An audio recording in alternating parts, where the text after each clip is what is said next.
آئے جو مشکل پیش کوئی، آؤ علماء سے پوچھ لیں۔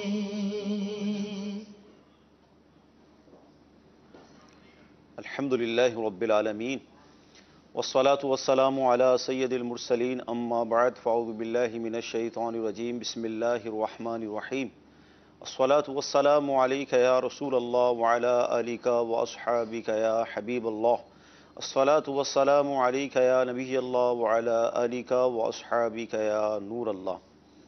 میٹھے میٹھے اسلامی بھائیوں اور مدنی چینل کے ناظرین، سلسلہ دارالفتہ اہل سنت میں ایک بار پھر آپ کو مرحبا کہتے ہیں۔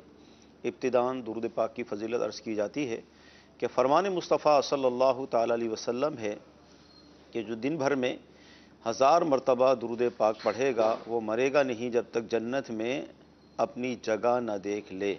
صلو علی الحبیب صلی اللہ تعالیٰ علی محمد صلی اللہ علیہ وسلم۔ مدنی چینل کے ناظرین، الحمدللہ عز و جل ہمارا یہ سلسلہ ہمیں علم دین سکھاتا ہے، بہت سارے شرعی مسائل سیکھنے کو ملتے ہیں، تو لہذا توجہ کے ساتھ اسے دیکھیں بھی، سنیں بھی، اور اگر ممکن ہو تو اہم مدنی پھول تحریر کریں۔ آپ کی کالز SMS ہم شامل سلسلہ کرتے ہیں اور انشاءاللہ عز و جل آج بھی کریں گے۔ آئیے آپ کی کال سے ہم سلسلے کو آگے بڑھا دیں۔ عاصم جاوید بات کر رہا ہوں فیصل آباد سے۔ میرے پاس 15 تولے سونا 1 سال سے زیادہ عرصہ کا میرے پاس پڑا ہوا ہے اور میں اس کی زکوٰۃ ادا کرنا چاہتا ہوں۔ مجھے کیلکولیٹ کر کے آپ بتا دیں کتنی اماؤنٹ 15 تولہ کی بنتی ہے جو کہ میں ادا کر کے یہ اسلامی فریضہ سر انجام دے سکوں۔ جی حضور کیا ارشاد فرمائیں گے؟ اس حوالے سے کافی عرصہ ہو گیا زکوٰۃ بھی نہیں دی انہوں نے۔ الحمدللہ رب العالمین والصلاة والسلام علی سید المرسلین اما بعد فاعوذ باللہ من الشیطان الرجیم بسم اللہ الرحمن الرحیم۔ اب انہوں نے سوال یہ کیا کہ ان کے پاس 15 تولے سونا ہے، 1 سال سے زائد ہو چکا ہے۔ اب ہمارے ہاں عمومی طور پہ سونے کی زکوٰۃ جو ہے وہ رقم سے ہی ادا کی جاتی ہے، سونے کی جگہ سونے سے ادا کرنا نہیں کی شاذ و جاتی۔ نادر ہی ہے۔ اب اس کا حساب ظاہر ہے جس کے بعد جو سونا ہے، جو زیور ہے، وہ زیور جو ہے مارکیٹ ویلیو کے حساب سے معلومات کر لیں کسی سنہار سے کہ ان کے پاس جو زیور ہے وہ کتنی مالیت کا ہے۔ صحیح ہے۔ عمومی طور پہ جو سونے کا بھاؤ بتایا جاتا ہے وہ خالص سونے کا بھاؤ ہوتا ہے، یعنی 24 کریٹ کے حساب سے۔ اور زیور جو ہوتا ہے عمومی طور پہ 22 کریٹ، 20 کریٹ، 18 کریٹ اس حساب سے ہوتے ہیں۔ تو جتنے کریٹ کا ان کا سونا ہے، جو زیور ہے، اس حساب سے یہ بازار میں جائیں اور معلومات کر لیں ان کی زیور کی قیمت کیا ہے۔ صحیح۔ جب قیمت ان کو معلوم ہو جائے گی، جس دن سال گزرا اس دن کی قیمت کا اعتبار ہے، مارکیٹ ویلیو کا اعتبار ہے۔ اب جو قیمت ان کو پتہ چلی وہ اور ان کے پاس دیگر بھی اگر مال زکوٰۃ ہیں اس کو جمع کر کے کل رقم کو 40 سے تقسیم کر دیں تو زکوٰۃ نکل آئے گی۔ بہت آسان فارمولہ ہے، ویسے لاکھ پہ 2500 کے حساب سے آسانی کے طور پہ بتایا جاتا ہے، اور کل رقم کو آپ 40 سے تقسیم کر دیں گے، بات وہی 2.5% ہی بنے گا۔ صحیح۔ 40 سے تقسیم کر دیں گے تو اس طرح جو ہے زکوٰۃ آپ نکال دیں، ان کی زکوٰۃ جو ہے ادا ہو جائے گی۔ اچھا، مارکیٹ کے اندر جیسے ابھی اپنا زیور اگر لے کر جاتے ہیں تو جس طرح کا دور چل رہا ہے تو بعض اوقات ہم یہ دیکھتے ہیں کہ لوگ سامنے والے کو مطلب دھوکہ دینا اور اس طرح کا جھوٹ بولنا۔ اب بالفرض ان کا یہ سیٹ جو بھی سونا ان کے پاس اگر بالفرض یہ 22 کیرٹ ہو تو اس کی قیمت زیادہ ہوگی، 18 کیرٹ ہوگا تو قیمت کم ہو جائے گی، تو وہ سامنے والا یہی بولے گا تو 18 کیرٹ کا ہے، تو اعتبار کس کا ہوگا اس میں؟ دیکھیں اس میں یہ ہے کہ 2-3 جگہ سے اور پتہ کر لے، ٹھیک ہے۔ تو جب اس کا دل اطمینان کر لے۔ اب اس میں یہ بھی کر سکتا ہے اگر بالفرض وہ چاہتا ہے کہ نہیں یار چاہے کتنی کیرٹ کا ہو میں 24 خالص سونے کے اعتبار سے ادا کرتا ہوں، تو یہ بھی درست ہے۔ زیادہ اللہ کی راہ میں چلا جائے گا، زیادہ جو ہوگا وہ نفل میں آ جائے گا، تو لہذا اس طرح تو یقینی طور پہ زکوٰۃ ادا ہو جائے گی۔ تو اگر یہ 3-4 لوگوں کے سے معلوم کر لیتا ہے اور اسے اطمینان ہو جاتا ہے تو اس طور پہ ہے۔ ظاہر ہے جب سونا لیا جاتا ہے تو پرچی وغیرہ میں لکھا ہوا ہوتا ہے کہ کتنے کیرٹ کا ہے اور اس حساب سے جو ہے وہ معلومات کر سکتے ہیں۔ تو ہمارے اسلامی بھائی مفتی صاحب نے ارشاد فرمایا کہ مختلف دکانوں سے ریٹ معلومات کر کے پھر جہاں آپ کا دل جمے ہو، ظاہر ہے آپ کے پاس بھی ہو سکتا ہے کوئی اس کی سلپ وغیرہ موجود ہو، تو حساب سے دیکھ کر، ورنہ بہتر تو یہ ہے کہ آپ 24 کیرٹ کے حساب سے جو خالی سونا ہوتا ہے اگر آپ اس کے حساب سے دے دیں گے تو انشاءاللہ ثواب بھی زیادہ ملے گا اور شک وغیرہ سب ختم ہو جائے گا. جی اگلی کال لیتے ہیں. سوال ہے کہ اگر کوئی مسجد تعمیر کرنی ہو، کسی عیسائی وغیرہ کا ٹھیکیدار ہو، وہ مسجد تعمیر کرا ہے، تو کیا اس میں نماز پڑھنا جائز ہے یا کہ نہیں جائز؟ جی کیا فرماتے ہیں؟ دیکھیں، مسجد اگر کسی مسلمان نے وقف بنائی ہے، یعنی جگہ جو ہے مسلمان نے وقف کی ہے یا مسلمانوں نے چندہ کیا ہے اور اس سے جگہ خریدی ہے، مسجد کے لیے وقف کی ہے، اگرچہ بنانے میں اس نے کسی غیر مسلم کو ٹھیکہ دے دیا، اگرچہ نہیں دینا چاہیے، لیکن اس کے بنانے سے مسجد میں کوئی فرق نہیں پڑے گا. یعنی مسجد ہو جائے گی. مسجد تو مسلمانوں نے بنوائی ہے، ان کے چندے سے یا کسی نے اس جگہ کو وقف کیا ہے، تو اس اعتبار سے وہ مسجد ہو جائے گی، اس میں نماز پڑھنا بلا کراہت جائز ہے. ہاں اگر کوئی کافر غیر مسلم جو ہے وہ کوئی جگہ وقف کر دے مسجد کے لیے، تو اس کے مسجد کرنے سے مسجد نہیں ہوگی. صحیح. تو ظاہر ہے ایسی سوال میں تو ایسی صورت نہیں ہے. صحیح. صورت یہ ہے کہ بس ٹھیکہ جو ہے مسجد بنانے کا کسی غیر مسلم کو دیا گیا، تو غیر مسلم کو ٹھیکہ دینے کی وجہ سے تو وہ مسجد ہی رہے گی. ایسا نہیں ہے کہ اس کا حکم بدل جائے گا، تو لہذا وہاں نماز پڑھنا بالکل جائز ہے. ٹھیک ہے. جی اگلی کال لیں گے. حضور آپ سے یہ سوال عرض کرنا تھا کہ یہ جو ہم بینک سے گاڑی لیز کرواتے ہیں انسٹالمنٹ پہ، یہ سود کے زمرے میں آتی ہے کہ نہیں آتی؟ یہ تکافل کہتے ہیں کہ جی یہ تکافل ہے، تو اس حوالے سے کچھ ارشاد فرما دیں. جی کیا فرمائیں گے حضور؟ بینک سے گاڑی وغیرہ لی جاتی ہے؟ دیکھیں، بینک سے لیزنگ پہ گاڑی لینا تو جائز نہیں ہے. اس کی کئی وجوہات ہیں. ایک تو یہ کہ بینک کی اس میں شرائط اس طرح کی ہیں جو کہ غیر شرعی ہوتی ہیں. پلنٹی کی شرط اس میں ہوتی ہے، جرمانے کی شرط ہوتی ہے، پھر گاڑی کو ضبط کر دیا جاتا ہے اگر وہ پیسے نہ دے سکے، گاڑی کو نیلام کر دیا جاتا ہے، اور بھی کئی خرافات ہیں اس میں. رہا تعلق تکافل کا، دیکھیں تکافل یہ ایک انشورنس کے متبادل ایک نظام یہ لوگ لے کر آئے ہیں. صحیح. جس کو یہ اسلامک انشورنس کہتے ہیں. صحیح.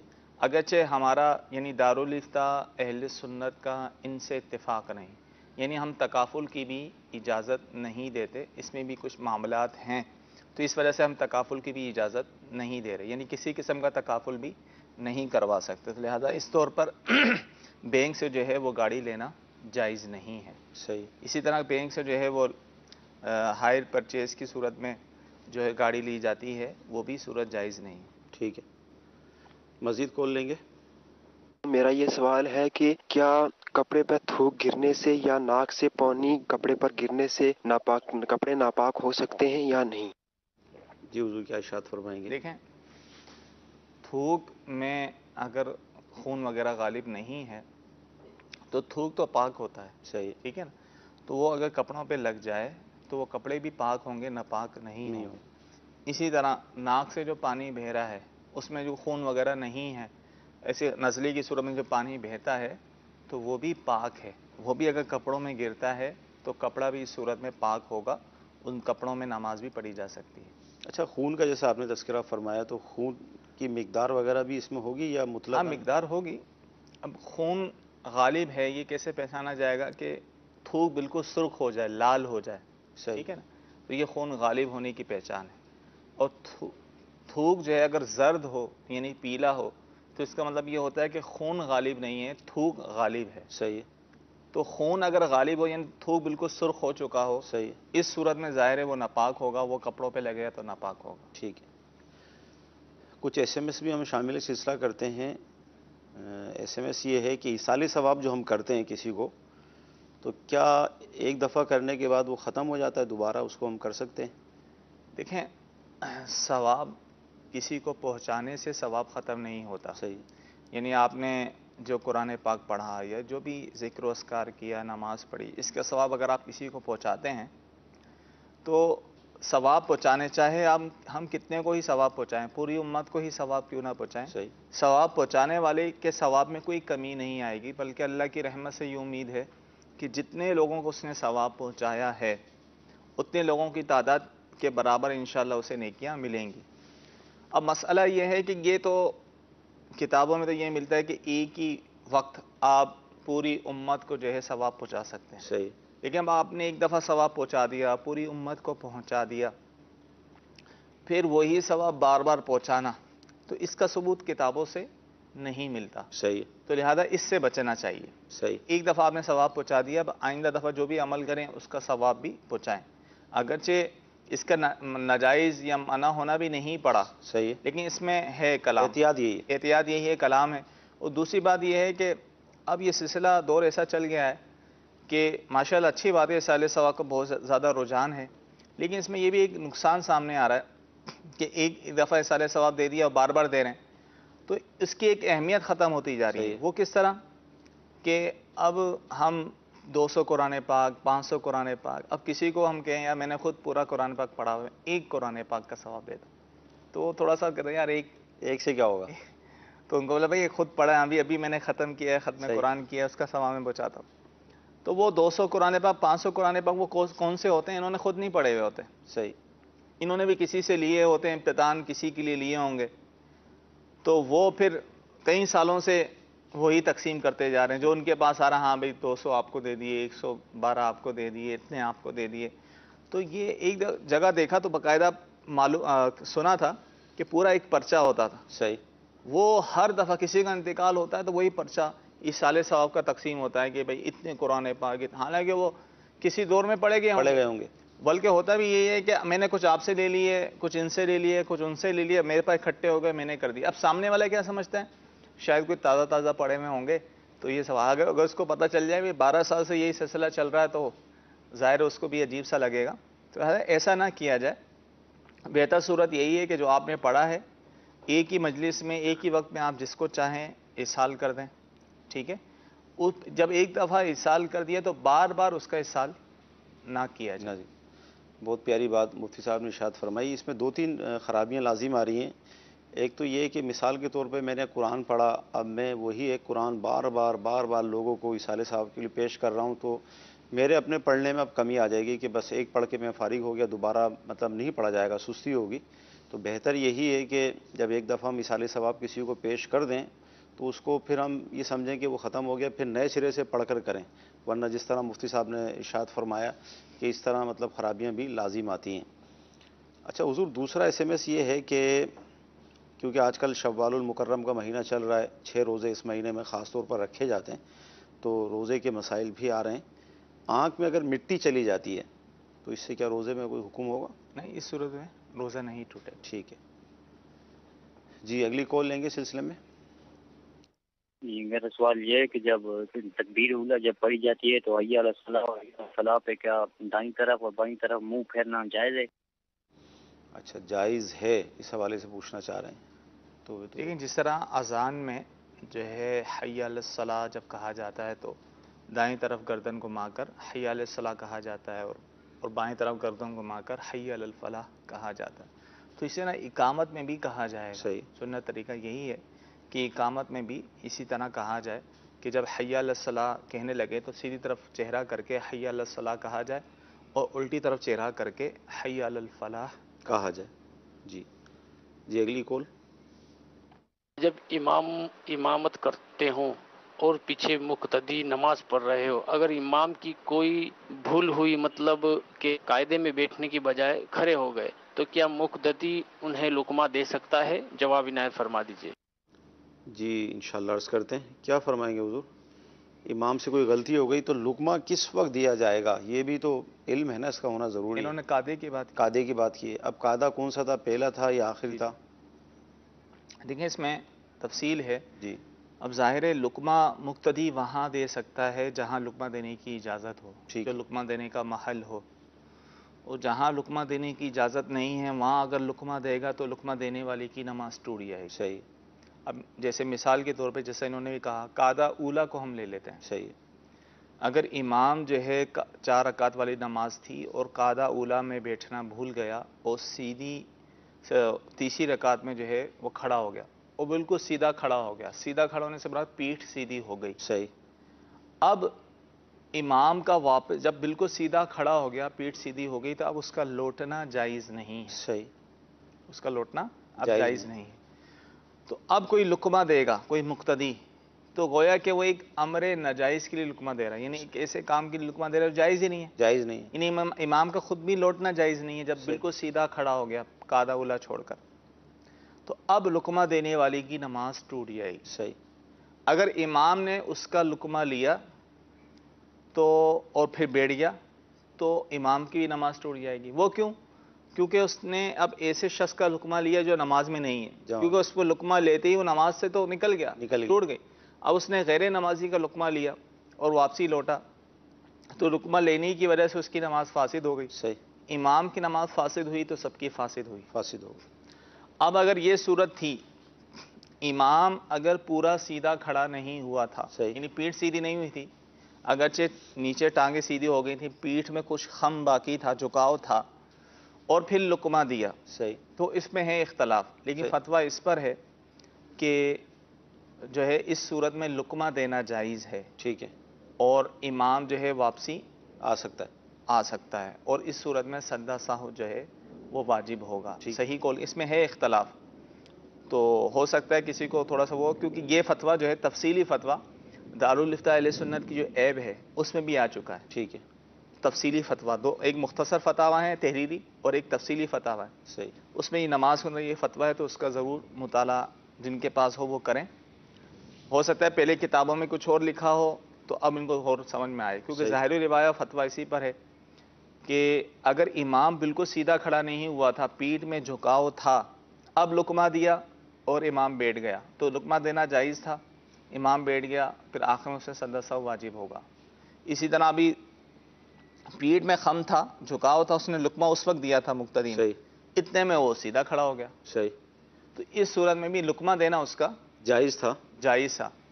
اب اس سے پتہ چلا کہ بھئی یہ مسائل سیکھنا کتنا ضروری ہے کہ کہاں لقمہ دینا ہے اور ہم نے کہاں لقمہ نہیں دینا. صحیح. اب یہ تو تھا قاعدہ اولا. اب قاعدہ آخیرہ ہے، تو قاعدہ آخیرہ میں اگر امام جو ہے چاہے اس نے قاعدہ آخیرہ کیا ہو یا نہ کیا ہو، یعنی قاعدہ آخیرہ چھوڑ کر پانچویں لیے کھڑا ہو گیا تو لقمہ دے سکتا ہے. اسی طرح قاعدہ کر چکا تھا امام اور یہ سمجھا شاید ابھی دو ہوئی ہیں، وہ تیسری کے لیے کھڑا ہونے، وہ پانچویں کے لیے کھڑا ہو گیا تو اس صورت میں بھی وہ لقمہ دے سکتا ہے. صحیح. تو لہذا یہ مسائل لقمے کے مسائل سیکھنا جو ہے یہ ضروری ہے. امام کو بھی چاہیے کہ وہ بھی دیکھ لے کہ کہاں میں نے لقمہ لینا ہے کہاں نہیں لینا. اگر امام کو بھی اس چیز کا علم نہیں ہوگا تو ظاہر نماز فاسد ہونے کا خوف ہوگا، تو اس صورت میں تمام لوگوں کی نماز بھی فاسد ہو جائے گی. مدنی چینل کے ناظرین، مفتی صاحب نے دوران جواب دارالفتہ اہل سنت کی اپلیکیشن کی طرف بھی رہنمائی فرمائی. پلے اسٹور پر جا کر آپ دعوت اسلامی کی جو اپلیکیشنز ہیں اس کی طرف اگر آپ لکھیں گے تو مختلف اپلیکیشن جو ہے وہ کھل جائیں گی، تو اس میں دارالفتہ اہل سنت کی بھی آپ ڈاؤن لوڈ کر لیں، اپنے پاس سیو کر لیں. الحمدللہ یہ روزانہ کی بنیاد پر اپ گریڈ بھی ہوتی رہتی ہے، نئے نئے فتاویٰ اس کے اندر شامل ہوتے رہتے ہیں. تو جو بھی جواب آپ نے ارشاد فرمایا ہے اس کے اندر بھی شامل کر دیا گیا ہے. تو لقمہ کہاں دینا ہے یہ پورا ایک باب ہے، پورا ایک علم ہے جسے حاصل کرنا چاہیے، کیونکہ ہم سب نماز پڑھتے ہیں تو نماز پڑھنے کے ساتھ ساتھ ہمیں نماز کے احکام سیکھنا بھی ضروری ہے. تو اس میں جو احکام ہے اس میں ایک حکم یہ بھی ہے کہ ہم لقمہ دینے کے احکام بھی سیکھیں تاکہ کہاں لقمہ دینا ہے. اب جیسے غیر محل میں جہاں پر لقمہ دینا جائز نہیں تھا وہاں آپ نے لقمہ دے دیا، آپ کی نماز بھی گئی، امام نے لے لیا، امام کی بھی گئی اور سب کی نماز پھر ٹوٹ جاتی ہے. تو اس حوالے سے بھی احکام سیکھیں. الحمدللہ دعوت اسلامی کا جو اشاعتی ادارہ ہے مکتبۃ المدینہ، اس میں لقمے کے حوالے سے بھی ایک کتاب کو شائع کیا ہے، آپ اسے بھی حاصل کر لیں تاکہ مزید تفصیل آپ کے علم میں آ جائے. جی مزید کالس لیتے ہیں. میں نے پوچھنا تھا، میں نے کاروبار کرنا ہے، وہ میری کزن ہے، میں نے اس سے پیسے لینے ہیں، ٹھیک ہے، 1,00,000 روپے، ٹھیک، 1,00,000 روپے میں نے کہا میں نے آپ کو دینے 3,000 روپے مہینہ. میں نہیں بولا تھا یہ ٹھیک ہے یا نہیں ٹھیک ہے؟ جی حضور کیا یہ تو بالکل سود والی صورت ہے، ناجائز ہے کہ یہ کہہ رہے ہیں کہ بہن سے جو ہے کسی رشتہ دار سے انہوں نے 1,00,000 روپے لیے اور یہ کہا کہ ہر مہینے تمہیں میں 3,000 روپے دیتا رہوں گا، تو یہ تو خالص سود ہے، صحیح، ناجائز ہے، حرام ہے. تو عمومی طور پہ ایسا ہی ہوتا ہے ہمارے معاشرے میں کہ کاروبار کے لیے جب پیسوں کی ضرورت ہوتی ہے لوگوں سے پیسے لیتے ہیں، وہ اسی طرح طے کر لیتے ہیں کہ تمہیں مہینہ اتنا دے دیں گے، یا طے نہیں کرتے، کہتے ہیں بس ٹھیک ہے یار جو ہوگا جو نفع ہوگا دے دینا. تو یہ صورت بھی ناجائز ہے. ٹھیک ہے. اس کی جائز صورت یہ ہے کہ اگر آپ کاروبار نئے سرے سے شروع کر رہے ہیں، آپ کسی سے پیسے لیتے ہیں، یعنی پیسے کسی کے ہیں، انویسٹ کوئی کر رہا ہے اور محنت آپ کر رہے ہیں، تو اس میں جو ہوگا پرسنٹیج فیصد کے اعتبار سے نفع تقسیم ہوگا. یعنی مثال کے طور پہ بھی جو بھی نفع ہوگا وہ آدھا آدھا. صحیح. یہ کر لیں یا 60-40 کر لیں, جو بھی کریں, لیکن پرسنٹیج فیصد کے اعتبار سے. اب اس میں جو نقصان ہوگا ایسا نہیں جتنا نفع رکھا اتنا نقصان نہیں. ہمارے یہ ہے کہ نفع نقصان آدھا آدھا, یہ صورت غلط ہے. نفع تو آدھا آدھا ہو سکتا ہے, اس صورت میں نقصان آدھا آدھا نہیں ہوگا. صحیح. نقصان سارا اسی کا ہوگا جس کے پیسے ہیں, صحیح. جو انویسٹ کر رہا ہے, جو انویسٹر ہے, ٹوٹل نقصان اس کا ہوگا. ہاں کام کرنے والا جو ہے اس کے بھی پیسے شامل ہیں, شراکت والی صورت ہے. جس کا جتنا پارٹنرشپ, جس کا جتنا کیپٹل ہے اس حساب سے اس کو نقصان ہوگا. صحیح. ٹھیک ہے نا. نقصان تو کیپٹل اور انویسٹ کے حساب سے ہوتا ہے پیسوں پر, لیکن نفع جو ہے وہ جتنا چاہے رکھ سکتے ہیں. یعنی مداربت والی صورت, یعنی ایک کا پیسہ ہے, ایک کی محنت ہے. صحیح. اس کو کہتے ہیں مداربت فقہ کی اصطلاح میں. تو اس میں جو نفع ہوگا وہ جس کے لیے چاہیں, پیسے والے کے لیے جس نے دیا ہے یا جو محنت کر رہا ہے, جس کے چاہے نفع رکھ سکتے ہیں, لیکن فیصد کے اعتبار سے رکھ سکتے ہیں. صحیح. ٹھیک ہے. اول تو یہ تو بہت موٹی اور بنیادی چیزیں, ابھی تو مزید گہرائی میں ہم گئے نہیں ہیں, اس کے مسائل کتنے ہیں. تو لہذا مشورہ یہ ہے, کبھی بھی آپ کہیں انویسٹ کر رہے ہیں یا آپ کے ساتھ کوئی انویسٹ کر رہا ہے یا پارٹنرشپ کرنا چاہ رہا ہے, تو آپ اس کی شرعی رہنمائی بالکل لیں. صحیح. اور سب سے بیسٹ اور بہتر صورت یہ ہے کہ دونوں جو کر رہے ہیں, جو پارٹنر ہیں, وہ دونوں آ جائیں کام کرنے سے پہلے. صحیح. دارالفتہ اہل سنت اگر قریب ہے, گھر کے قریب ہے, آپ کے شہر میں ہے, تو وہاں تشریف لے آئیں. نہیں پاسبل تو آپ فون پر رابطہ کر لیں اور اس کی پوری صورتحال سمجھیں. صحیح. کہ ہم پارٹنرشپ کرنا چاہ رہے ہیں تو اس کی کیا اصول و ضوابط ہیں. صحیح. تو اس کے مطابق اگر آپ عمل کریں گے تو پھر آپ یہ سود سے بچ سکتے ہیں. صحیح.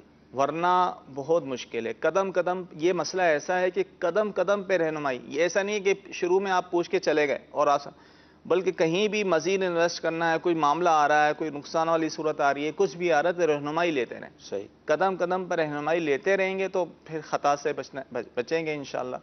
ورنہ ہم نے دیکھا, یہ بڑے بڑے دیکھیں, عمومی طور پہ اگر میں یہ کہوں کہ 99% یعنی 99% لوگ شراکت شرعی اعتبار سے درست نہیں کر رہے, تو شاید یہ مبالغہ نہ ہو. صحیح. عمومی طور پہ ایسا ہی ہوتا ہے کہ چلتے ہوئے کام میں کسی کو پیسے دے دیتے ہیں, اور لوگ یہ سمجھتے ہیں کہ جس کو ہم نے پیسے دیے ہیں, میرے پیسے تو اپنی جگہ محفوظ ہیں, صحیح, جب مجھے ضرورت ہوگی میں لے لوں گا. اب ظاہر اس نے پارٹنرشپ کی ہے تو اس کو نقصان بھی ہو سکتا ہے. صحیح. اب سامنے والا بیچارہ کاروبار اس کا ٹھپ ہو جائے, کوئی بھی نقصان ہو, یہ تو بولتا ہے مجھے میرے پیسے چاہیے, تو اس طرح وہ بیچارہ لاکھوں کا کروڑوں کا مقروض ہو جاتا ہے. اس کا بھی قصور ہے کہ اس نے بھی جو ہے وہ شرعی مسائل اس معاملے میں نہیں سیکھے.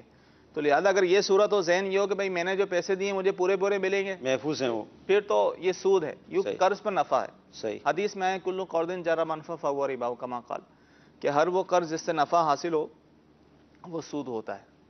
تو یہ قرض سے نفع لینا ہی ہوا کہ بھائی آپ کی رقم اپنی جگہ محفوظ ہے, آپ کو ماہانہ نفع جو ہے مل رہا ہے, تو یہ سود والی صورت ہے. لہذا جب بھی پارٹنرشپ کرنا چاہیں شرعی اصولوں کے تحت, تو اس کے لیے آپ کو رہنمائی لینا ضروری ہے. اس کے لیے دارالفتہ اہل سنت کی خدمت حاضر ہے, یا تو خود تشریف لے آئیں دارالفتہ اہل سنت میں, یا پھر فون پر رابطہ کر لیں, تو انشاءاللہ آپ کی رہنمائی کر دی جائے گی. مفتی صاحب نے بہت پیارا ہمیں اس حوالے سے جواب ارشاد فرمایا کہ جو شراکت کی صورتیں اس وقت رائج ہیں, یعنی مبالغہ ہم نے اس میں فرمایا کہ 90% جو ہے وہ غلط صورتیں رائج ہیں, اور دینے والا مطمئن ہوتا ہے کہ میرے جو پیسے ہیں وہ تو محفوظ ہیں, بھلے وہ پارٹنرشپ ہو, مداربت ہو, وہ اپنے پیسے محفوظ ہی سمجھتا ہے, اور ماہانہ جو ہے وہ چاہتا ہے کہ مجھے کچھ رقم ملتی رہے. تو یہ تو سود کی صورت بیان کی گئی.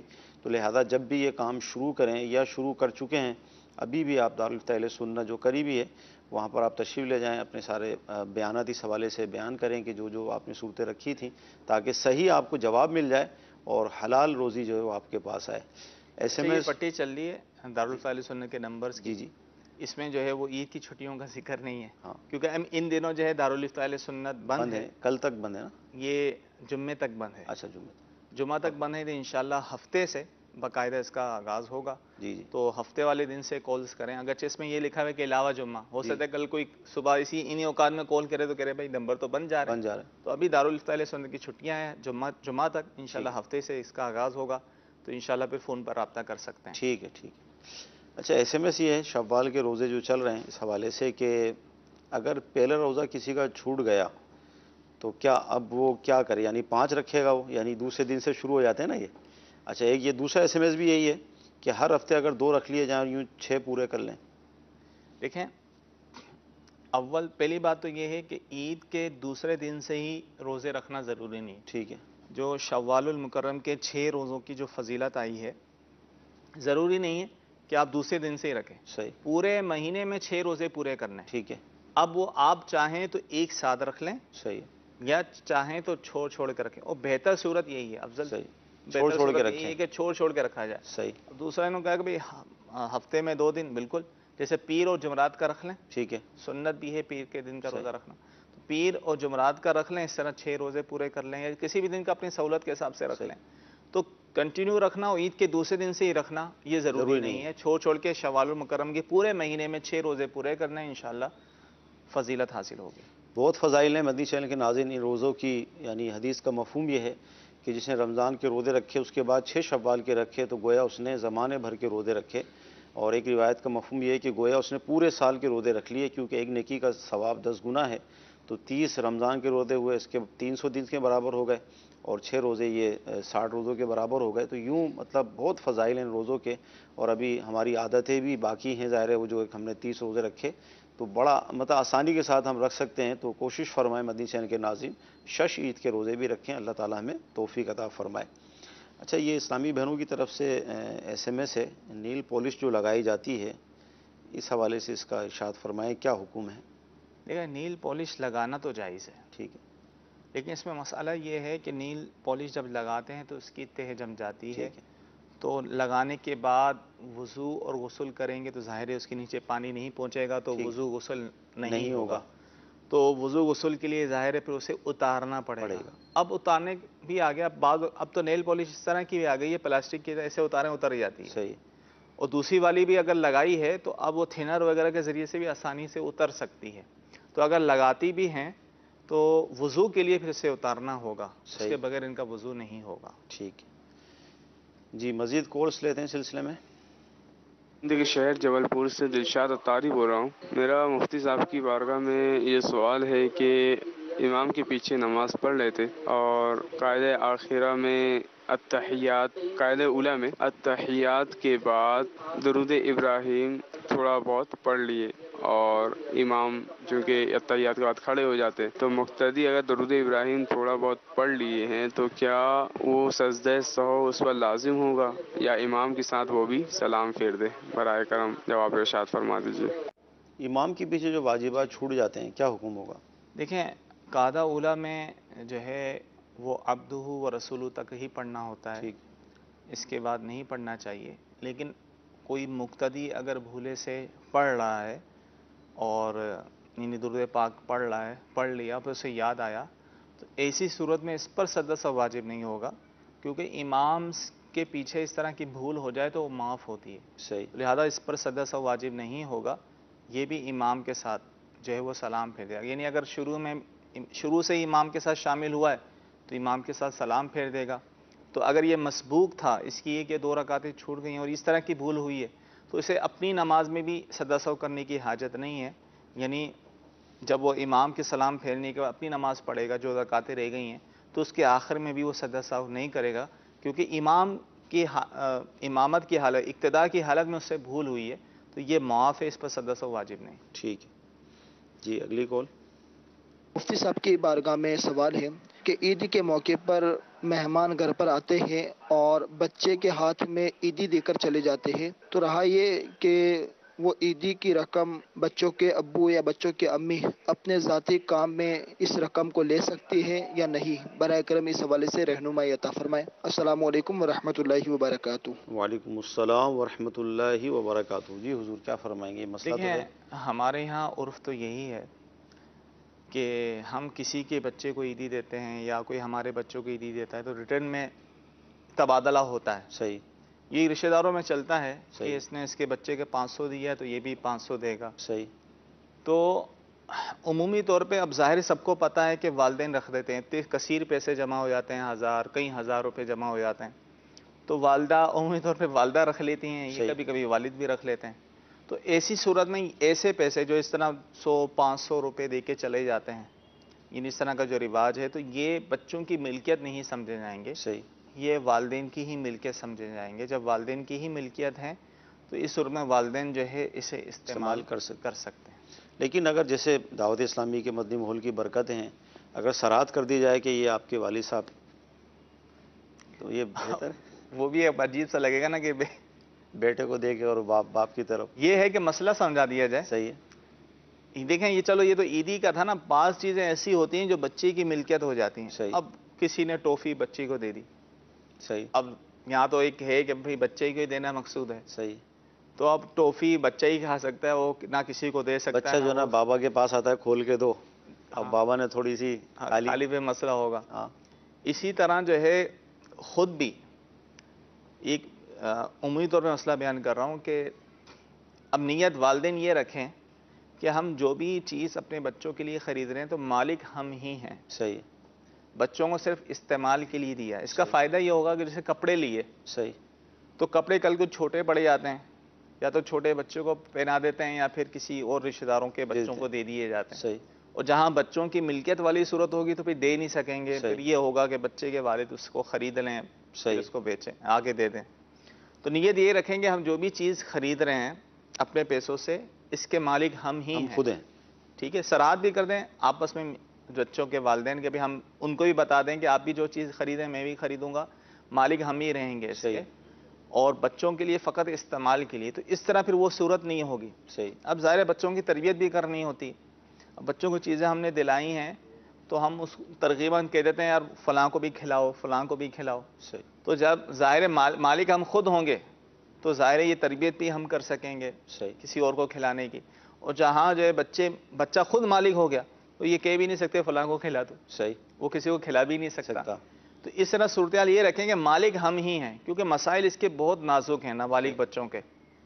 بالغ بچہ تو ظاہر ہے وہ اجازت دے سکتا ہے، نابالغ بچہ اجازت بھی نہیں دے سکتا، اس کی اجازت سے دے. تو اس صورت میں جہاں اب آج سے پہلے بالفرض ایسا ہو چکا ہے اور جو چیزیں نابالغ بچوں کی ملکیت ہو چکی ہیں، صحیح، اب وہ استعمال کے لیے نہیں رہیں، اب کسی کو دینا ہے، جیسے کپڑے ہو گئے تو عمومی طور پہ والد کے ہی پیسوں سے خریدے جاتے ہیں. صحیح. اگر بچوں کی ملکیت ہو گئے تو والد پھر اس کو خرید لیں، چاہے ادھار پہ ہی. بھائی بچوں کی کپڑے کی مارکیٹ کیا ہے ویلیو، 100 روپے کی 200 کی ہوگی، وہ خرید لیے.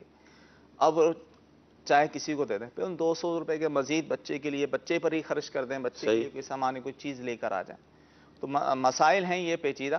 اب کہاں کہاں بچوں کی ملکیت ہوں گے، کہاں کہاں نہیں ہوں گے، اس میں ہے بہت تفصیل. تو دعا کریں کہ اس پر کام ہو رہا ہے. صحیح. ہو سکتا ہے انشاءاللہ ان قریب تحقیقات شریعہ میں بھی ان مسائل پر جو ہے وہ آپس میں بحث و مباحثہ یعنی تفصیل ہوئی ہے، ڈسکس ہوئی ہے. تو کوئی نتیجے تک نہیں پہنچ پائے نا کہ اب سب چیزوں کا ہم احاطہ کر لیں کہ کہاں کہاں مالک ہوں گے، کہاں کہاں مالک نہیں ہوں گے. اب یہ جو عیدی کے حوالے سے میں نے سرحد کی ہے، تو عید والے دن پچھلی عیدوں میں نے مفتی قاسم صاحب صحیح دامت برکات عالیہ سے سنا تھا اس حوالے سے کہ انہوں نے فرمایا تھا اس طرح کے جو عیدی میں لین دین ہوتے ہیں کہ عمومی طور پہ یہ خاندان میں ہوتا ہے. صحیح. کہ یہ ایک طرح کا قرض سمجھا جاتا ہے. صحیح. کہ میرے بچوں کو دیے ہیں، کل کے ان کے بچوں کو بھی میں نے دینا ہے. تو تبادلے والی صورت ہوتی ہے تو والدین ہی اس کے مالک سمجھے جاتے ہیں. لیکن اس پر قیاس کرتے ہوئے سب کو نہیں کر سکتے، سب کو نہیں، ہر چیز پہ نہیں کر سکتے. تو اس کے لیے جس کا جو مسئلہ ہوگا وہ رہنمائی پہلے لے لے کہ کس صورت میں مالک ہوں گے، کس صورت میں نہیں ہوں گے. اب اسی طرح بچے کی پیدائش پر ٹھیک ٹھاک پیسے جمع ہو جاتے ہیں. صحیح. بلکہ کئی خاندان میں تو لاکھوں روپے جمع ہو جاتے ہیں. ایک صاحب آئے تھے کہ 6 لاکھ جمع ہو چکے ہیں. اللہ اکبر. میں کیا کروں. انہوں نے مسئلے سنے ہوں گے نابالغ بچوں کے، تو پھر یہی کہا کہ بھائی مالک آپ ہی ہیں. صحیح. ہاں اگر آپ پہ ہاں یہ مالک آپ ہی ہیں. جہاں والدہ کے رشتہ دار جو دیتے ہیں والدہ ہی سمجھی جاتی ہیں، والد کے رشتہ دار جو دیں گے والد سمجھے جاتے ہیں. تو ظاہر ہے اتنے نومولود بچے کو اتنے سارے پیسے دیے جا رہے ہیں تو بچوں کو دینا مقصود نہیں ہوتا. پتہ ہے والدین ہی اس کے مالک ہوتے ہیں تو اس کو استعمال کر سکتے ہیں. مدنی چینل کے ناظرین، بہت زبردست یہ موضوع ہے اور ظاہر ہے ابھی اس پر مزید تحقیق جاری ہے، لیکن یہ ہے کہ جتنا ہو سکے اس پر ہمیں عمل ہی کرنا چاہیے. عیدی کے حوالے سے تو خیر ایک سرحد ہمیں مل گئی، لیکن اس کے علاوہ بھی جو بچوں کی چیزیں اور لین دین کے معاملات ہیں اس کے اندر. اچھا مفتی صاحب، یہاں ایک بات، کیونکہ ظاہر ہے جس طرح کا دور چل رہا ہے، سوشل میڈیا کا دور ہے، اس کے اندر یہ ہوتا ہے عقل سے سوچتے ہیں نا لوگ کہ یار یہ تو اتنی مشکل باتیں کر رہے ہیں یار، ابھی کہاں یہ سارا، کیا فرمائیں گے اس حوالے سے؟ دیکھیں مشکل نہیں ہے، مشکل ان کو لگتی ہے جن کو معلومات نہیں ہوتی، علم دین سے دور ہوتے ہیں. صحیح. اب دیکھیں میں نے کئی آسان صورتیں بھی تو بتائی ہیں، حل بھی تو اس کے بتائے ہیں نا. صحیح. بھی جہاں ایسا ہو گیا ہے اس کا حل کیا ہے اور آئندے کے لیے کیا کریں. ہر چیز کا حل ہے، موجود ہے، حل موجود ہے. تو لہذا علم دین حاصل کریں. ٹھیک. عمومی طور پہ ہمیں کوئی بھی یہ نئے مسائل نہیں ہیں. صحیح. یہ صدیوں پرانے علماء نے جو ہے اپنی کتابوں میں لکھ لی ہیں، قرآن و حدیث کی روشنی میں ہی لکھیں. صحیح. ایسا نہیں ہے کہ خود سے ہی کوئی مسائل بیان کر دیے ہوں. تو فقہاء کرام جو بھی مسائل بیان کرتے ہیں قرآن و حدیث کی روشنی میں ہی بیان کرتے ہیں. یہ آج کے نہیں ہے. یہ الگ بات ہے کہ مدنی چینل پر اس کو ایک خاصیت حاصل ہے کہ اس طرح کے مسائل کو اجاگر کرتے ہیں تاکہ لوگوں کو معلومات ہو. تو جب لوگ پہلی دفعہ کوئی مسئلہ سنتے ہیں نا تو اس طرح کے جملے کستے ہیں کہ بھائی یہ کیا ہے، نئے نئے مسائل لے کر آ گئے، ہم نے تو آج تک سنا ہی نہیں. ہم بھی علماء کے پاس رہے ہیں، ہم بھی جمعہ کے بیان میں جاتے ہیں، اگرچہ خطبہ کے وقت جاتے ہو. صحیح. کہ ہم نے تو آج تک سنا نہیں ہے کہ امام صاحب سے. تو وہ علم دین سے دوری کی وجہ سے ہوتا ہے. ورنہ یہ مسائل جو ہے پرانی کتابوں میں لکھے ہوئے اور یہ ہمیں سیکھنے چاہیے، یہ معلومات ہونی چاہیے. کیونکہ یہ اگر ہم نے بیان کر دیا تو بہت اچھا کر دیا. آج سے پہلے جو اس میں مبتلا رہا ہے اور نابالغ بچوں کی چیزیں اس طرح استعمال کرتا رہا ہے جہاں شرعی اجازت نہیں تھی، وہ تو گنہگار ہوا، توبہ بھی لازم ہے. اب کیا اس کا توان یا کیا صورت ہوگی، پھر اس کو رہنمائی لینی پڑے گی مفتیان کرام سے. تو یہ سوچ نہیں رکھنی چاہیے کیا بیان کر دیے. دیکھیں بیان نہ کرنے سے نقصان یہ ہوگا کہ آپ کو پتہ نہیں چلے گا اور آپ وہ گناہ کرتے رہیں گے. دیکھیں میں نے کتاب میں پڑھا کہ عالم کا گناہ ایک گناہ ہوتا ہے اور جاہل کا گناہ 2 گناہ ہوتے ہیں. صحیح. جاہل کے گناہ 2 گناہ کیسے کہ ایک تو علم دین حاصل کرنا فرض، وہ نہیں کیا اس نے نہیں کیا، ایک گناہ یہ. دوسرا اس پر عمل نہیں کیا. عمل نہیں. عالم میں گناہ یہ کہ علم تو حاصل کر لیا اس نے، مسئلے کا علم تھا، اب عمل نہیں ہے. صحیح. تو کوئی یہ عذر نہیں بنا سکتا مجھے تو پتہ نہیں تھا، چلو یار جب تک پتہ نہیں ہے جب تک تو کر سکتے ہیں نا. ایسا نہیں ہوگا. اس پر بھی پکڑ ہوگی اور پھر وہ اس پر 2 گناہ لازم آ جائیں گے. ایک تو اس نے علم نہیں سیکھا جہاں سیکھنا فرض تھا جو علم، اور دوسرا جو ہے اس پر عمل نہیں کیا. تو ہمیں علم دین حاصل کرنا چاہیے. شریعت نے جو ہے ہر چیز کا حل بیان کیا ہے. آپ علماء اہل سنت سے، مفتیان کرام سے آپ وابستہ رہیں گے تو انشاءاللہ یہ مسائل کا حل بھی آپ کو معلومات ہوتی رہیں گی. الحمدللہ دعوت اسلامی کے مدنی ماحول کی برکت ہے، بالخصوص امیر اہل سنت کا یہ صدقہ ہے کہ ہمارے گھروں میں تو یہ چیزیں تقریباً رائج ہوتی جا رہی ہیں کہ بچوں کو جب بھی ہم کوئی چیز دیتے ہیں، یعنی سامنے والے جو بچے ہیں مثال کے طور پہ رشتہ دار ہیں قریبی، تو ملکیت ان کے والدین کی طرف ہی کرتے ہیں کیونکہ یہ ظاہر علم میں چیزیں آ رہی ہیں، سیکھنے کا عمل جاری ہے. تو لہذا مسائل تو صدیوں پرانے ہیں اور قرآن مجید میں تو خود مال یتیم کے حوالے سے آیتیں موجود ہیں. اور یتیم کے حوالے سے مفتی صاحب کیا فرمائیں گے؟ جب تک وہ نابالغ ہوتا ہے تو یتیم ہی ہوتا ہے نا، بالغ ہونے کے بعد تو یتیم. ایسے ہی ہے، اس کے ساتھ بھی وہی معاملات آیتیں موجود ہیں. تو یہ ہے کہ یہ مسائل در حقیقت آج ہمارے علم میں آ رہے ہیں تو اس لیے ہمیں لگتے ہیں نئے، ورنہ یہ مسائل سب پرانے ہیں. قرآن و حدیث سے ہی ان مسائل کو لیا گیا ہے. تو دعوت اسلامی کا مدنی ماحول اور پھر یہ مدنی چینل تو بہت بڑی نعمت ہے ہمارے لیے کہ ہمیں آگاہی حاصل ہو رہی ہے، ہمیں بار بار اس موضوع پر جو ہے گفتگو ہوتی ہے. تو ان مسائل پر عمل بھی کریں، مزید سیکھنے کی کوشش کریں. اللہ تعالی ہمیں توفیق عطا فرمائے. ایس ایم ایس کو شامل کرتے ہیں. ایس ایم ایس یہ ہے کہ ہمارے محلے میں یہ محمد فیضان اتاری ہیں، فرما رہے ہیں کسی اسلامی بہن کا انتقال ہو گیا. اب یہ ان کے گھر والے یہ چاہ رہے ہیں کہ ان کے والد صاحب کی قبر کو اس کی کشائی کر کے قبر کو کھول کر بہن کو وہاں پر دفنا دیا جائے. اور یہ فرما رہے ہیں کہ اس طرح کے واقعات بھی ہوتے ہیں ہمارے علاقے میں. کیا فرمائیں گے؟ دیکھیں یہ تو بالکل ناجائز ہے، اس کی شرعی طور پہ اجازت نہیں ہے قبر کشائی کرنا. اگرچہ چاہے کتنے ہی سال بیت جائیں، ٹھیک ہے، تو قبر کو کھودا نہیں جا سکتا. یعنی کسی کی قبر کو کھود کر اس کی جگہ دوسرے مردے کو دفنا دینا تو یہ شرعی طور پہ جائز نہیں ہے. جہاں ایسا ہوتا ہے وہ ناجائز کرتے ہیں، ٹھیک ہے نا. تو دیکھا دیکھی جو ہے اس پر عمل نہ کریں. ضروری نہیں ہوتا ہر جو کام ہو رہا ہے معاشرے میں وہ سب جائز ہی ہو رہا. صحیح. تو وہ پھر حوالہ دیتے ہیں بھی فلاں جگہ ہم نے دیکھا ایسا ہوا، فلاں جگہ دیکھا ایسا ہوا. تو ہر کام شریعت کے مطابق ہر جگہ نہیں ہوتے. قبرستان کی حالت آپ کے سامنے ہی ہے، کیا حالت ہے. اب عمومی طور پہ یہ وہاں ہوتا ہے کہ جہاں جگہ نہیں ہوتی. صحیح.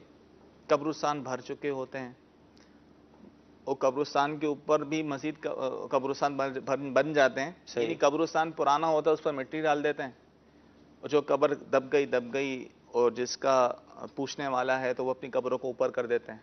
تو ہم نے ایسے بھی قبرستان دیکھیں کہ وہ قبرستان کے اوپر بھی قبرستان بنا دیے گئے ہیں، وہ بھی بھر چکے ہیں، وہاں بھی جگہ نہیں ہے. اللہ. تو ایسی جگہوں پہ عمومی طور پہ ایسا ہوتا ہے.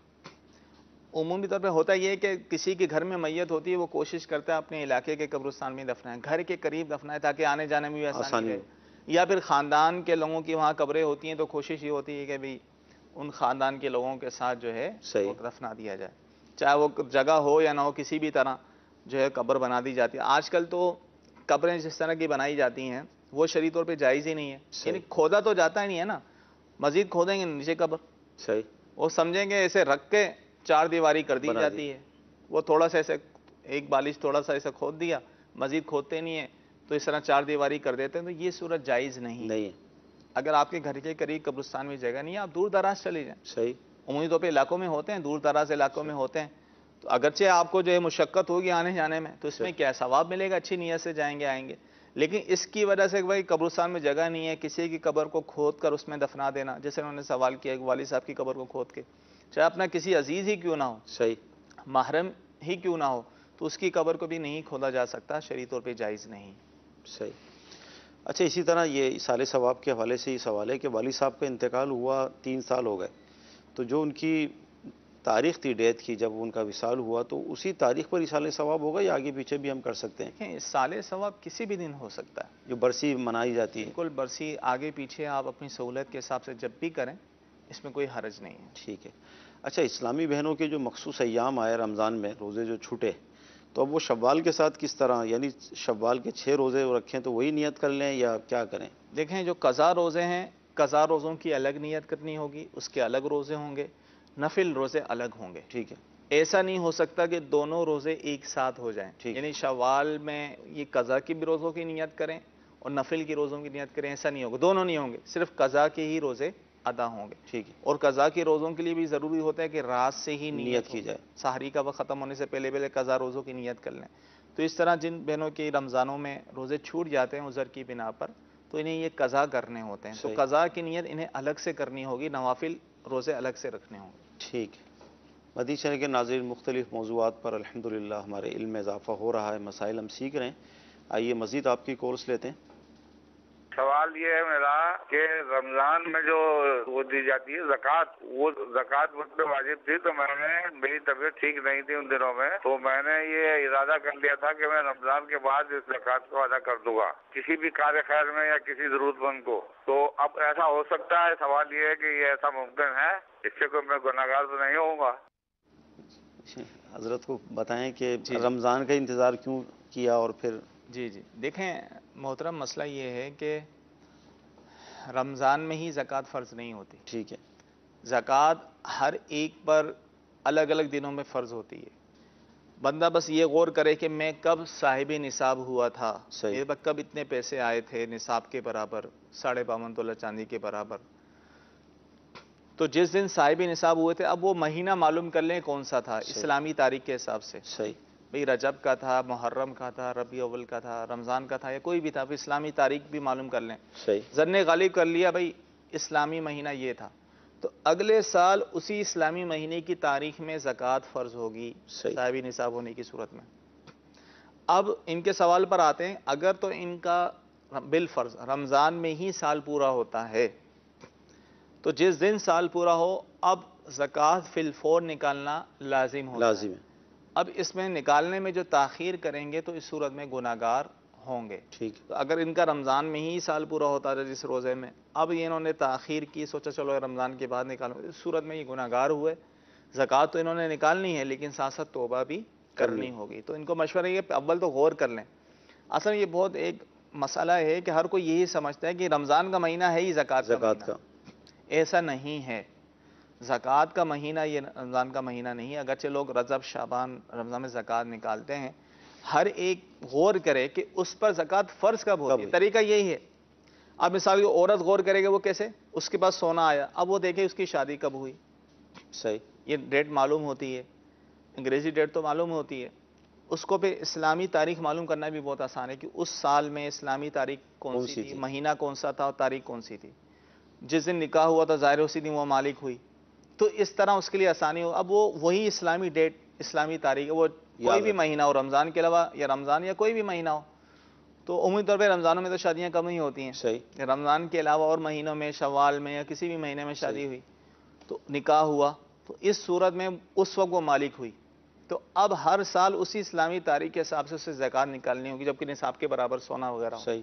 تو اسی طرح کوئی شخص ہے، مرد ہے، عمومی طور پہ اس کے پاس سونا چاندی اس کی ملکیت میں تو نہیں ہوتا، رقم وغیرہ ہوتی ہے، کاروبار کیا ہوتا ہے، مال تجارت ہوتا ہے، تو وہ دیکھیں میں اول میرے پاس یہ پیسے کب جمع ہوئے، یا کوئی کاروبار تو نہیں کرتا لیکن بیسیاں ڈالی ہوئی ہیں، صحیح، اور بیسیے میں اتنی رقم جمع کر چکا ہے، اگرچہ بیسی نہیں کھلی ابھی، لیکن بیسی میں اتنی رقم جمع کر چکا ہے 52.5 تولہ چاندی کے برابر، صاحب نصاب وہ ہو گیا۔ صحیح۔ اب اس کا سال جب شروع ہوگا، مثال کے طور پہ اب وہ ہر مہینے 5,000 وہ جمع کرواتا ہے اور اس کے بعد کچھ نہیں ہے، اب 5,000 جمع تو 8ویں مہینے میں اس نے جو ہے 40,000 جمع کروا دیے، اب 40,000 52.5 تولہ چاندی کے برابر رقم بن جاتی کم و بیش، تو اب وہ صاحب نصاب ہوا۔ اب اسلامی تاریخ اگلے سال جب آئے گی، سال پورا ہونے پر جو ہے اس پر زکوٰۃ ہوگی دیگر شرائط کے ساتھ۔ تو یہ میں نے ایک خلاصہ بیان کیا ہے، تو ہر ایک کو غور کرنا پڑے گا، نہیں سمجھ میں آ رہی تو دارالفتاء اہل سنت تشریف لے آئیں یا فون پر رابطہ کر لیں تو ان میں سمجھا دیا جائے گا، پھر ظن غالب کر کے، بالکل ہو سکتا ہے یاد نہ ہو تو آدمی تھوڑا سا ظن غالب کرے، غور کرے، جس طرف جو مہینہ سمجھ میں آتا ہے اسی تاریخ کے حساب سے جو ہے وہ اپنی زکوٰۃ ادا کرتا رہے۔